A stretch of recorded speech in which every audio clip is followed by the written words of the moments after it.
ಈ ಸಂಚಿಕೆಯಲ್ಲಿ ನಾವು ಮಾತಾಡೋ ವಿಚಾರ ಏನು ಅಂದರೆ ಕ್ವಾಲಿಟಿ ಫುಡ್ಡು, ಕ್ವಾಲಿಟಿ ಕ್ವಾಂಟಿಟಿ ಇದು ಮಧ್ಯದಲ್ಲಿ ಹೆಂಗೆ ನಾವು ಮ್ಯಾನೇಜ್ ಮಾಡೋದು ಅಂತ. ನಿಮಗೆ ತುಂಬ ಈ ಗಟ್ಟಿ ಪದಾರ್ಥ ಹಾಗೂ ನಿಮಗೆ ತುಂಬ ಇಷ್ಟವಾಗಿರೋ ಪದಾರ್ಥ ನೀವು ತೃಪ್ತಿಯಾಗ ಅರ್ಧ ಪ್ರಮಾಣ ತಿನ್ನಬೇಕಂತೆ. ನಿಮಗೆ ಪೂರಿ ತುಂಬ ಇಷ್ಟ ಆಯಿತು ಅಂದರೆ 4 ಪೂರಿ, ದೊಡ್ಡ ದೊಡ್ಡ ಪೂರಿಗಳು 4 ನೀವು ತಿಂದರೆ ನಿಮಗೆ ತೃಪ್ತಿ ಆಗತ್ತೆ. ಆಹಾ ಸಾಕು ನಾನು ತಿಂದಿದ್ದು ಪೂರಿ ಅಂತ ಅಂದ್ಕೊಂಡ್ರೆ ಅರ್ಧ ಪ್ರಮಾಣ ತಿನ್ನಬೇಕು, 2 ಪೂರಿ ತಿನ್ನಬೇಕು. ನೀವು 2 ವಡೆ ತಿಂದರೆ, ದೊಡ್ಡ ದೊಡ್ಡ ವಡೆಗಳು 2 ತಿಂದರೆ ನಿಮಗೆ ತೃಪ್ತಿ ಆಗತ್ತೆ ಅಂದರೆ ಅರ್ಧ ಪ್ರಮಾಣ ತಿನ್ನಬೇಕು, 1 ವಡೆ ತಿನ್ನಬೇಕು. ನೀವು 2 ಮಸಾಲೆ ದೋಸೆ ತಿಂದು ನಿಮಗೆ ತೃಪ್ತಿ ಆಗತ್ತೆ ಅಂದರೆ ಅರ್ಧ ಪ್ರಮಾಣ 1 ಮಸಾಲೆ ದೋಸೆ ತಿನ್ನಬೇಕು.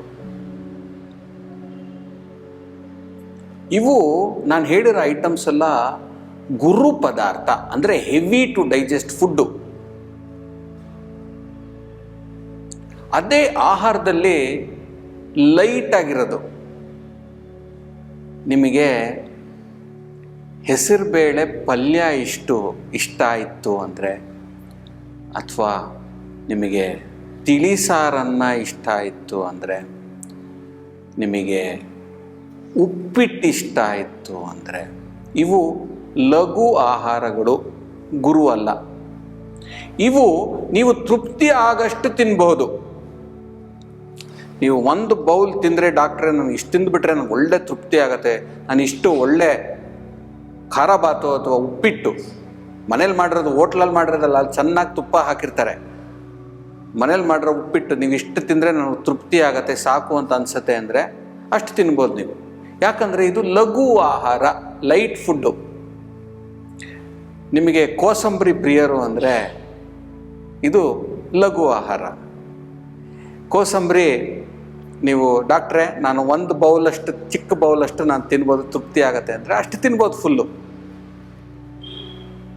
ಅದೇ ಲಡ್ಡು, ನಿಮಗೆ ಲಡ್ಡು ಅಂದರೆ ತುಂಬ ಇಷ್ಟ, ಇಷ್ಟು ದೊಡ್ಡ ಲಡ್ಡು ನೀವು ತಿಂದರೆ ತೃಪ್ತಿ ಆಗತ್ತೆ ಅಂದರೆ ಅರ್ಧ ತಿನ್ಬೋದು ನೀವು. ಇದು ರೂಲು ನೀವು ಮಕ್ಕಳಲ್ಲಿ ಮನೆಯಲ್ಲಿ ಅಭ್ಯಾಸ ಮಾಡಿಸಿ. ನೀವು ಆಹಾರ ಮಾಡುವಾಗ, ಆಹಾರ ನಿಮ್ಮ ಮುಂದೆ ಇರುವಾಗ ಫಸ್ಟು ಇದನ್ನು 2 ರೀತಿ ವಿಂಗಡಣೆ ಮಾಡ್ಕೊಬೇಕು. ಹೆವಿ ಟು ಡೈಜೆಸ್ಟ್ ಗುರು ಆಹಾರ ಯಾವುದು, ನೆಕ್ಸ್ಟು ಲಘು ಆಹಾರ ಯಾವುದು, ಅಂದರೆ ಲೈಟಾಗಿ ಡೈಜೆಷನ್ ಆಗೋದು ಯಾವುದು. ಇದೆರಡು ನೀವು ಡಿವೈಡ್ ಮಾಡಿಕೊಂಡು ಗುರು ಆಹಾರ ಅರ್ಧ ತೃಪ್ತಿ ಪ್ರಮಾಣ ತಿನ್ನಬಹುದು, ಲಘು ಆಹಾರ ಫುಲ್ ತೃಪ್ತಿ ಪ್ರಮಾಣ ತಿನ್ನಬಹುದು. ಇದು ಜನರಲ್ ರೂಲು.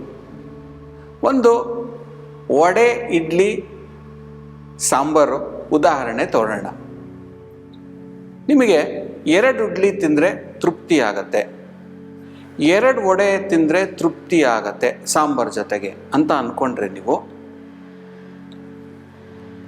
ಇಡ್ಲಿ ಲಘು ಆಹಾರ, ಅಂದರೆ ಅಕ್ಕಿ ಜಾಸ್ತಿ ಆಗಿರೋದು, ಉದ್ದು ಜಾಸ್ತಿ ಆಗಿರೋದು ಗುರು ಆಹಾರ ಆಗುತ್ತೆ. ಇಡ್ಲಿ ಹೋಲ್ಸಮ್ ಲಘು ಆಹಾರ. ಇದನ್ನು 2 ಇಡ್ಲಿ ಪ್ರಮಾಣದಷ್ಟು ತಿನ್ನೋಷ್ಟು ತೃಪ್ತಿ ಮಾಡ್ಕೊಬೋದು ನೀವು, ಒಳ್ಳೆಯದು. ವಡೆ ಗುರು ಆಹಾರ, 2 ತಿಂದರೆ ನಿಮ್ಗೆ ತೃಪ್ತಿ ಆಗುತ್ತೆ ಅಂದರೆ ಬರೀ 1 ತಿನ್ನಬೇಕು ನೀವು. ಸೊ 2 ಇಡ್ಲಿ 1 ವಡೆ ಅದು ತಿಂದರೆ ತೃಪ್ತಿ ಆಗತ್ತೆ. ಇದು ಹೊಟ್ಟೆನೂ ತುಂಬತ್ತೆ, ಡೈಜೆಷನ್ನು ಚೆನ್ನಾಗಾಗತ್ತೆ.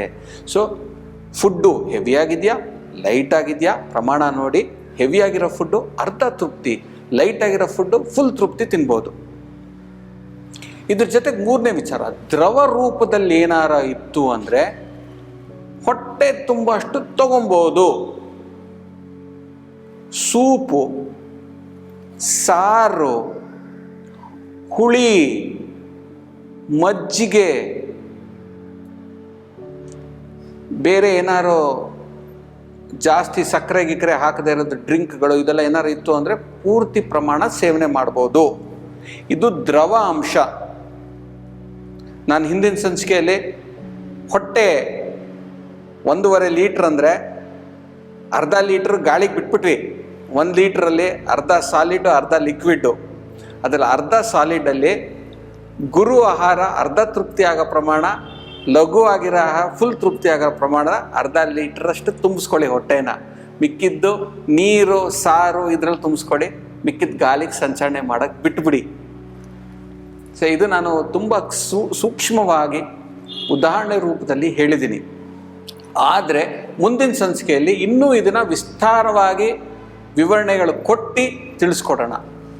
ಅಲ್ಲಿವರೆಗೂ ಮುಂದಿನ ಸಂಚಿಕೆವರೆಗೂ ಮತ್ತೊಂದಿಷ್ಟು ವಿಚಾರ ತಿಳ್ಕೊಳ್ಳೋಣ. ಅಲ್ಲಿವರೆಗೂ ನಮಸ್ಕಾರ.